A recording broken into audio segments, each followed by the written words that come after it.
ஏபிசிங்கிற ஒரு காயின் வந்து மில்லியன் கணக்கில் என் ட்ரஸ்ட் வாலெட்டில் கிடச்சிருக்குது. அது எப்போ லிஸ்ட் ஆகும், எப்படி நான் அதை விற்று மில்லியனர் ஆகிறேன். ஓகே, நான் சொல்ல போகிற விஷயம் உங்களுக்கு கஷ்டமாக தான் இருக்கும். ஓகே, அது ஸ்கேம்.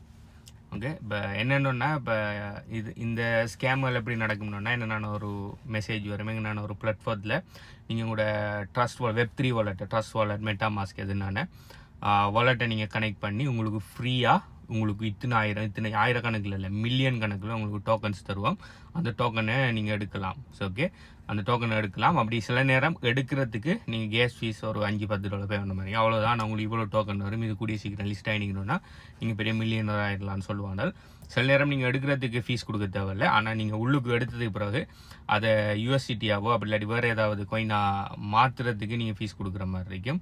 அப்படி நீங்கள் மாற்றுறதுக்கு பார்க்கக்குள்ள அதோட பெறுமதி பார்த்தீங்கன்னு சொன்னால் $0.000000 சம்திங் $1 இருக்கும். ஆனால் அது கொடுக்க வேண்டிய ஃபீஸ் $2-3 வரும். ஓகே, ஸோ இதெல்லாம் பார்த்தீங்கன்னு சொன்னால் ஃபேக் காயின்ஸ். இந்த ஃபேக் காயின்ஸ் எல்லாம் எப்படி ஏன் உருவாக்குவானுன்னா, இப்போ கரண்ட்டாக ஏதாவது ஒரு ப்ராஜெக்ட் ஒன்று இல்லாட்டி நியூஸ் ஒன்று இல்லை ஃபேமஸாக போயிட்டு இருக்கிற ஒரு விஷயத்தில் அதே நேமில் உருவாக்கணும். இப்போ சொல்லியிருக்கிட்டு HAMங்கிற பேரில் உருவாக்கியிருக்காங்க. இல்லை என்னென்னு சொன்னால், இப்போ மார்க்கெட்டில் ட்ரெண்டிங்காக இப்போ அந்த வீடியோ செய்கிற டைமுக்கு ஹேம்ஸ்டர் காம்பவுண்ட் சொல்லி ஒரு விஷயம் ஒன்று ட்ரெண்டிங்காக போயிட்டுருக்கு. மேபி அது சார்பாக அந்த டோக்கன் மாதிரியே இதுவும் நிறைய பேர் ஏமாறுவாங்கிறதுக்காக மேபி இதை க்ரியேட் பண்ணிக்கலாம். ஸோ இவர் எங்கே அதை கிளைம் பண்ணது, இவர் கிளைம் பண்ணிட்டாரு. இப்போ இவர் கனவு கண்டுட்டு இருக்காரு இது எக்ஸ்சேஞ்சில் லிஸ்ட் ஆகும். லிஸ்ட் ஆகின உடனே நம்மள்ட்ட இருக்கிற அந்த 23 மில்லியனில் அட்லீஸ்ட் நம்மளுக்கு ஒரு $100 கிடைக்காதான்னு சொல்லி செஞ்சுட்டு இருப்பாரு. ஸோ அநேகமாக இப்படியான டோக்கன் அவனால் ஒன்று உங்களுக்கு கேஸ் ஃபீஸ் இந்த டோக்கனில் கிளைம் பண்ணக்குள்ளே அப்படி இல்லை டோக்கனில் எக்ஸ்சேஞ்ச் பண்ணக்குள்ளே கேஸ் ஃபீஸாக உங்கள்கிட்ட இருந்து பணம் அடிக்கிறது தான் அவனோட மெயின் நோக்கமாக இருக்கும். ஓகே, ஸோ இது உங்கள்ட்ட ஒவ்வொரு ஆக்கள்கிட்டையும் $2, $3, $5 கேஸ் ஃபீஸ் மாதிரி எடுத்து ஆயிரக்கணக்கில் லட்சக்கணக்கில் பேர் இதை கிளைம் பண்ணக்குள்ள அவனால் கேஸ் ஃபீஸாலே உழைச்சிட்டு போய்த்துருவானா உங்களுக்கு இது மாதிரி ஃபேக் டோக்கனை தந்து. இது ஒரு வழியில் ஏமாத்துறது.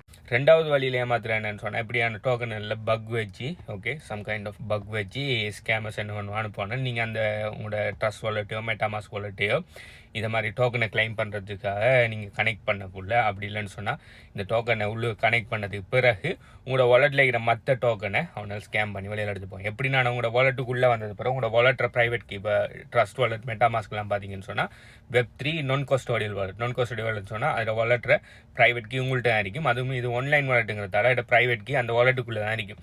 ஸோ இது மாதிரி டோக்கன்ஸ் உள்ளுக்கு வந்து அவனால் அதில் என்னென்ன பக் கொண்ட வச்சு ஓகே உள்ளுக்கு இருக்கிற உங்களோட ப்ரைவேட் கீயை கலோ எடுத்துருவாங்க. கலோ எடுத்தால் உங்களோட உள்ளுக்கு ஏதாவது ஃபண்ட் இருக்குன்னு சொன்னால் அதை ஈஸியாக கலோ எடுப்பாங்க. அப்படி இல்லாட்டி உங்களோட ப்ரைவேட் கீ அவனோட எக்ஸஸில் இருக்கும். நீங்கள் ஃப்யூச்சரில் எப்போயாவது உள்ளுக்கு ஃபண்டு கொண்டு வரக்குள்ளே அந்த பணத்தை கலோ எடுத்துகிட்டு போயிடுவாங்க. இப்படி நிறைய விஷயம் எந்த சப்ஸ்கிரைபர்ஸ் ஃபாலோவர்ஸு கூட நிறைய பேருக்கு நடந்திருக்கு. நிறைய இதை மாதிரி ஸ்கேம் ஸ்டோரிஸ் எல்லாம் நான் SBU கன்சல்டன்சி டெலிகிராம் சேனலில் நிறைய போட்டிருக்கேன் ஆல்ரெடி. நீங்கள் செய்ய வேண்டியது இப்போ ஒன்று தான். ஓகே, நீங்கள் இந்த கோயினை விற்று பணமாக்குறது எல்லாம் இது அந்த கனவு எல்லாத்தையும் மறந்துட்டு உங்களுக்கு ஏழும்னா as soon as possible அதுக்குள்ளே இருக்கிற வேறு ஏதாவது உண்மையான கிரிப்டோ கரன்சி நீங்கள் வச்சுருப்பீங்கன்னு சொன்னால் அந்த கிரிப்டோ கரன்சியில் வேறு ஒரு வாலெட்டுக்கு மாற்றிட்டு இந்த வாலெட்டை இதுக்கு மேலே பாவிக்காமல் வர்றது புத்திசாலித்தனம். எப்போ வேணுனாலும் உங்களோட வாலெட் இப்போ ஆல்ரெடி எனக்கு நான் 90% ஷுவர் உங்களோட வாலெட் ஆல்ரெடி ஹேக் ஆகிருக்கும்னு சொல்லி. ஸோ இதை மாதிரி கண்ட பிளாட்ஃபார்ம்ல எல்லாம் உங்களோட வாலெட்டை கனெக்ட் பண்ணி இதை மாதிரி ஃபேக் காயின்ஸ் எல்லாம் கிளைம் பண்ண போனீங்கன்னா நாளைக்கு ஷுவராக உங்களோட ப்ரைவேட் கீ களவு போய் உங்களோட வாலெட் ஹேக் ஆகிற சான்ஸ் இருக்கு. நீங்கள் செய்ய வேண்டிய ஒரு விஷயம் தான், உங்களோட வாலெட்டுக்குள்ளே வேறு ஏதாவது ஃபண்ட்ஸ் இருக்கும்னா அதை தேவை செய்து வேறு வாலெட்டுக்கு புது வாலெட் ஒன்று மாற்றி போட்டு இந்த வாலெட்டை டிலீட் பண்ணி விடுங்க.